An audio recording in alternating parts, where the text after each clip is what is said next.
Hey, what's going on everybody, and welcome back to another Ready or Not video. Ready or Not is getting its full 1.0 release on December 13th, just a handful of days away, and we're going to be going through all upcoming confirmed features that will be included on launch. Now, keep in mind, before we get started here, that most of this stuff was a work in progress feature when they showcased it, so there is a good chance that some of the things we go through could be changed on full release. These features have, however, been announced, and I'm only showing off the work in progress features that have been shared over the last year or so that they have said will be implemented. We also got recent confirmation on their Discords regarding a lot of the new stuff coming into the game, so I'm going off of that as well. Starting off with sound redesign. They have gone ahead and redone the sound to assist with better overall realistic sound. They've added a variety of dampening and filter effects for sounds traveling through thresholds instead of going through walls and concrete floors. This is going to help with us hearing suspects a floor below us or suspects unrealistically reacting to the SWAT team through solid walls. They're also going to be adding new music for the upcoming brand new maps, including new optimizations for music and better blending into combat beats. They've also confirmed we're going to be getting thousands of brand new voice lines for both the SWAT officers and other character types. Moving on from that, we're going to be looking at the brand new police station. The current police station is going to be completely going away. We've got a lot of different screenshots here showing off the brand new police station. We've also got some gameplay here showing it off too. I'll let you guys check that out.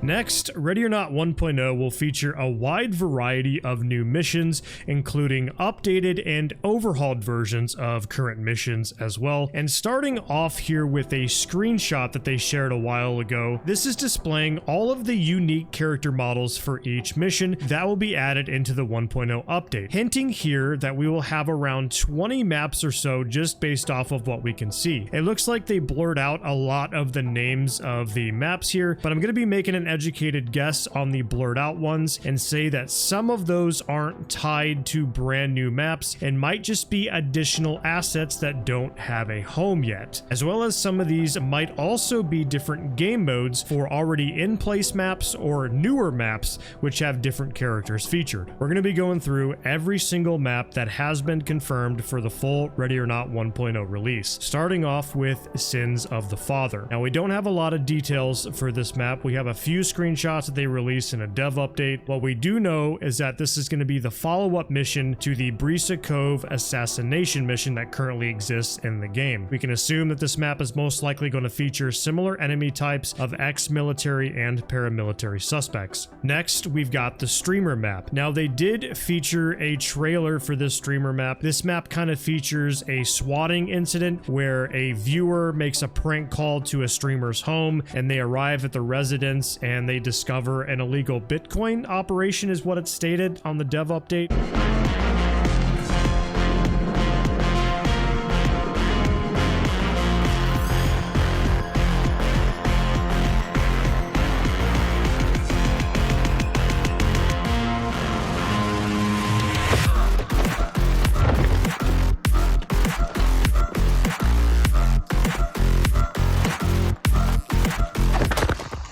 Next, we've got the new Coyote map that has been featured with work in progress pictures. And I honestly completely forgot about this, but it looks like from these screenshots, this is the opening to the map before you actually go down into the tunnel system or the cavern system. So this will be the Sicario type mission everyone was hyped about from like a year ago. And we've got some work in progress or concept art as well to go with this. Now, moving on from that, we've got the brand new Beachfront Residential mission. Now, this is one of the maps that we haven't really seen much of anything. We've got like 1 or 2 screenshots. I think we just got 1 screenshot, and they've also got teasers with them showing off the new firearms with the map in the background. And we don't really see much of the house, unfortunately, but it does look like we'll have access to the perimeter of the home, which will be good. And last but not least, we've got the highly anticipated school campus map that is confirmed. I got reached out to by a viewer, and there was some conversation over on their discords, the Ready or Not discords, talking about the new features, and they hinted at a new map called Elephant. And there's some speculation here that this Elephant map will be the new campus map. We don't have any further details here. There's no screenshots or concept art teasers. I know years ago they had some very early untextured versions of the school map. Unfortunately, that was under NDA. I'm not going to be sharing that here with you guys. So we'll pretty much just have to wait and see what's going to be included with the campus map. And I have to say, I'm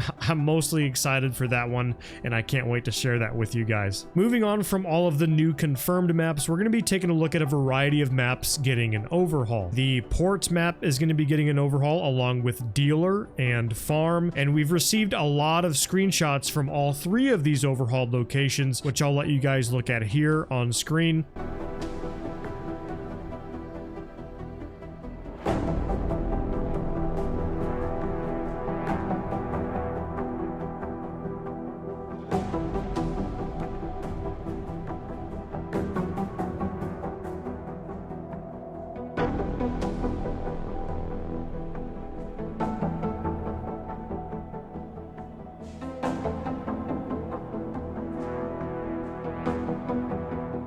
And the only map that we haven't heard much about is the hotel map. And I was actually so close to forgetting about this map, but a year ago when they released the Atom update, they took away one of the versions of hotel, which was the first floor lobby version, and they told us that the hotel map was going to be getting a complete revamp, so it will be getting an overhaul with the other maps I just mentioned. It's unknown whether or not the different versions of these maps will exist with the full first floor version and the hotel rooms version. So we don't have all the details on that. What we do know is that it is getting an overhaul, and it probably will look much different compared to the one that we have now. Now, before we move on, there were also mentions about how every current map not listed, so maps that I didn't just go over, will be getting some sort of general passover as far as story and props are concerned with these locations. The 1.0 update will now feature the ability to almost fully customize your character's kit. You'll notice the ability to customize your shirt, pants,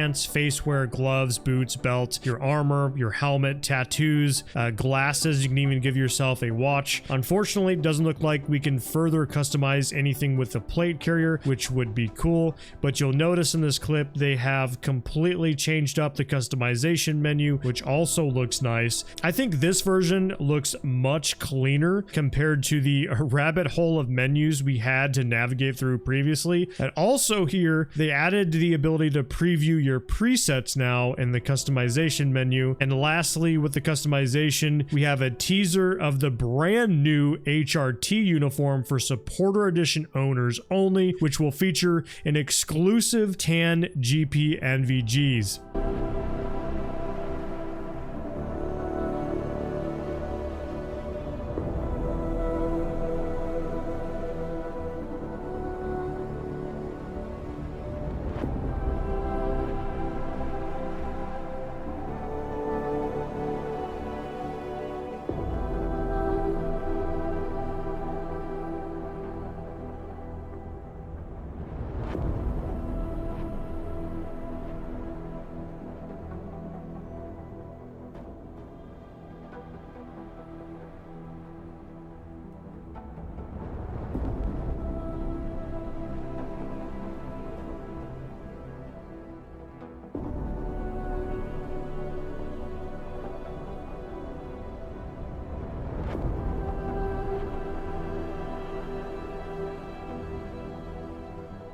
Next, we're going to be taking a look at the suspect AI improvements. What we currently know is that they have shown teasers of them updating the AI pathing, especially on current maps, and they've announced how they want the AI suspect behavior to be dynamic based upon the player's decisions. They also stated that their suspect AI will be subdivided based upon the mission you are currently playing. For example, Mindjot security guards will perform as if they have actual training compared to a suspect from, let's say, meth house or the gas station level. Other than that, they haven't really shown us any teasers with how they changed up the suspect AI, so I'd assume it isn't anything too major, but I'm always going to be with the opinion that suspects shouldn't rush you as much as they do in the game. I think they should barricade themselves a lot more, which we've talked about this before, but I think it would be much more realistic if they barricaded themselves more instead of just rushing you. And don't get me wrong, I think flanking should definitely be in the game, but right now I feel like with the state of the game, most engagements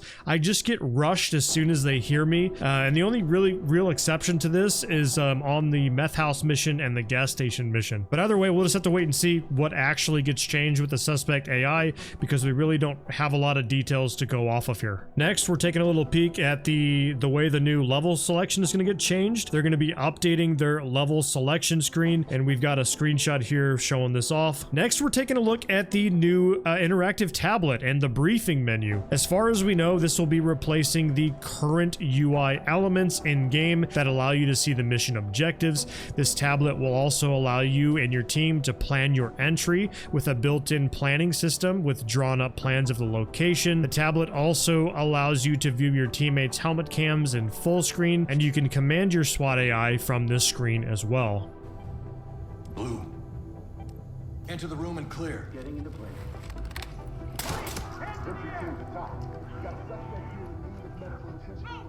Talk to element. Copy. Clean house. We'll take them out. This is Talk. Roger that.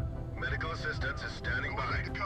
Next, we're taking a look at evidence changes. We will now have the ability to highlight evidence on the ground to make it easier to pick up. This is an optional setting, by the way, so you don't have to have this enabled if you don't want to. It's personal preference. They are also implementing different types of evidence collection gameplay elements as well. You'll also be able to view the evidence you've collected at the police station, which is pretty cool. They're also going to be updating the visual effects. They've got some improvements with that. We've got a video here kind of showing off how that's going to change.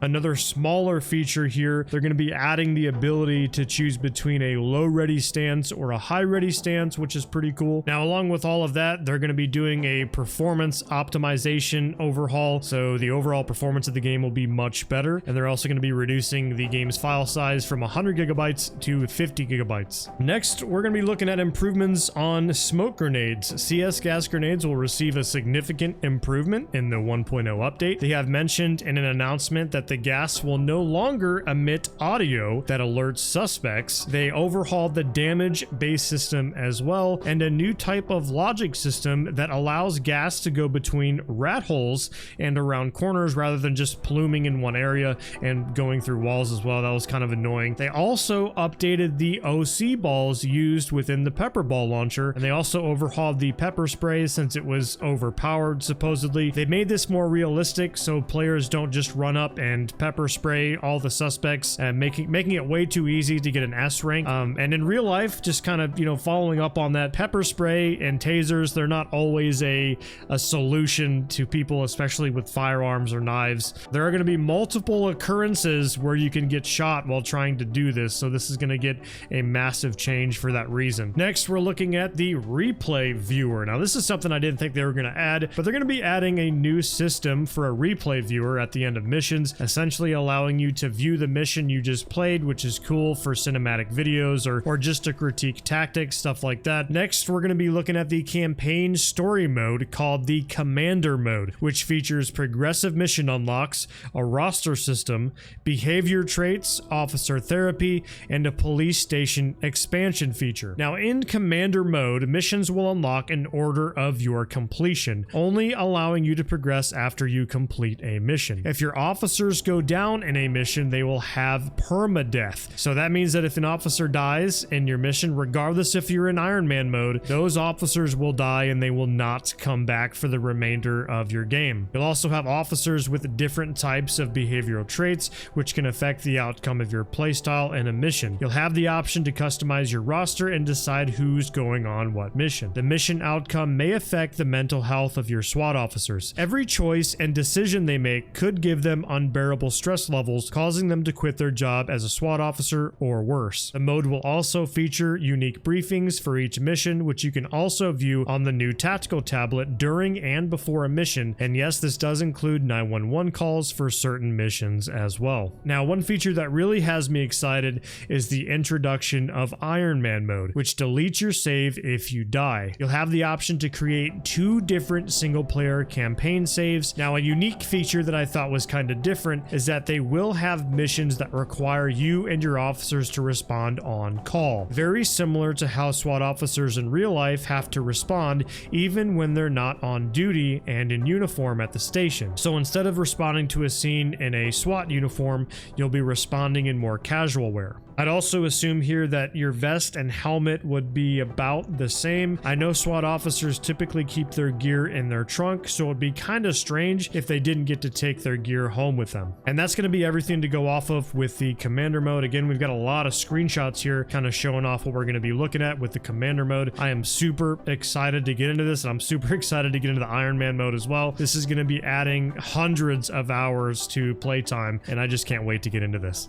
Next, they're going to be adding pre-mission cutscenes, and I'm so excited for this. This is going to be paired with the story mode, I would assume, and they have confirmed we'll be getting pre-mission entry cutscenes. The specific details to this is unknown. All we know for sure is that the developers mentioned that unfortunately 1.0 won't feature you arriving to the scenes on a Bearcat like in the original trailer. However, they did say that this will be something added later on in the future in a DLC or something like that. Moving on, 1.0 is going to feature the brand new SWAT AI system that I've showed off in a previous video in the past, and this is probably the most anticipated feature that is bringing most people back to play the game along with the campaign. SWAT AI will now have different formations that you can manually set your team to depending on your approach and environment. The SWAT team will also automatically decide the best approach depending on obstacles and other things that might obstruct them. We'll also have the ability to micromanage the positions of the officers when stacked up on a threshold, and we'll also be able to determine whether or not you prefer a single stack or a double stack as well, and you can also decide which side of the door you want them to stack up on. SWAT AI will also automatically adjust themselves when you tell them to stack up depending on the layout. Also, SWAT teammates are going to have different voice lines for calling out open doors, suspects,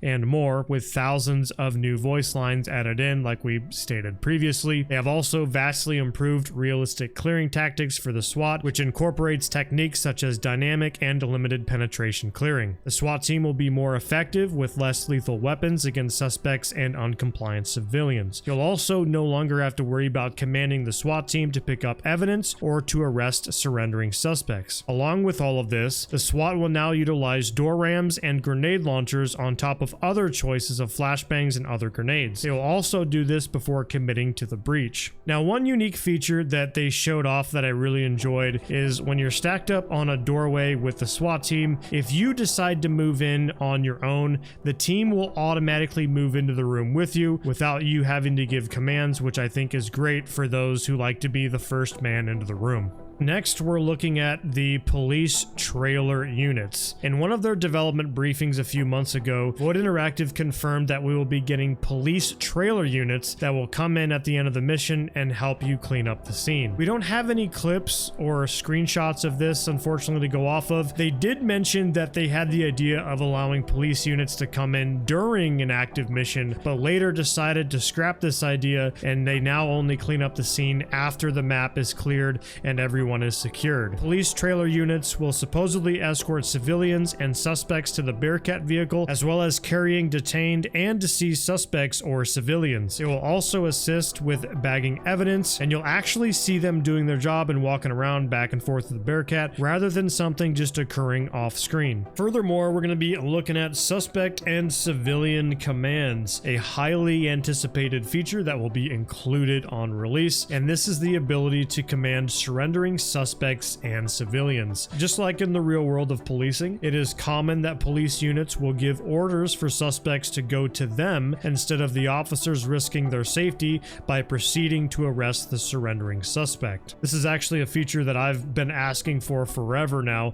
One of the big things that's always so annoying is having to push through a threshold and clear a room when you've got a surrendering suspect and hoping that they don't go and grab for their gun that they dropped or reach for another gun that they have in their waistband and get up and shoot you, which happens way more than it probably should. But again, I'm glad they're adding this feature. Next, we're going to be looking at the ammunition changes and the ballistics overhaul. Essentially, the ammo damage and penetration values have been revamped across all ammo types, which will provide a more realistic gameplay experience. Now you'll have to be particular on what type of rounds you utilize depending on the type of suspects you're dealing with. Armor in itself has been reworked in order to properly simulate penetration values, penetration distance, tissue damage, spalling, and ricochet chance. Previously, rounds would typically go through just about anything, and that has been significantly changed in this upcoming update. There is a video showcasing ammo penetration on a vehicle's engine block, demonstrating more realistic cover from the vehicle. Now, to move on to one of our last but not least features, the new firearms that will be included in the game. We're going to be getting an MCX rifle, an LVAR rifle, an F90 rifle, a Supernova shotgun, a UMP9 SMG, the TLE 1911 pistol, and the TPL less lethal launcher. We're also going to be getting a bunch of firearms that have been completely overhauled as well, starting off with the H70 MCS breaching shotgun, the UMP45 SMG, the M45A1 pistol, the MPX SMG, a brand new training Mark 18 rifle, blue in color for training areas only, and a training Glock 19 pistol, which is also blue in color and also only for training areas. And they're also going to be adding a brand new taser to the game to replace the old one.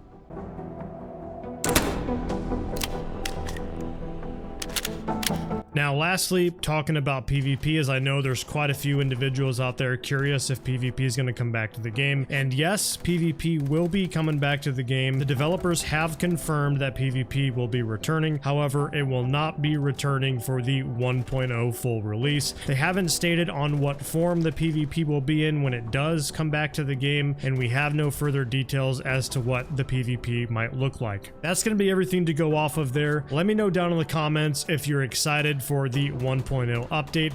I have been waiting for this for such a long time now. I bought Ready or Not in December of 2021, and I have been playing it exclusively ever since. It's the best SWAT simulation, military simulation game around. It has been a full year now since the game got an update as well, and I just can't wait to share with you guys all the new content and features. I will be streaming Ready or Not when the new 1.0 update releases over on Twitch. You can find me at twitch.tv/Invictus Live, as well as streaming over here on YouTube if you prefer YouTube instead. So I hope to see you guys there on the 13th, and if not, be ready for some new 1.0 content on the following day. Either way, again, that is going to be everything. Thank you guys so much again, and we'll see you in the next one.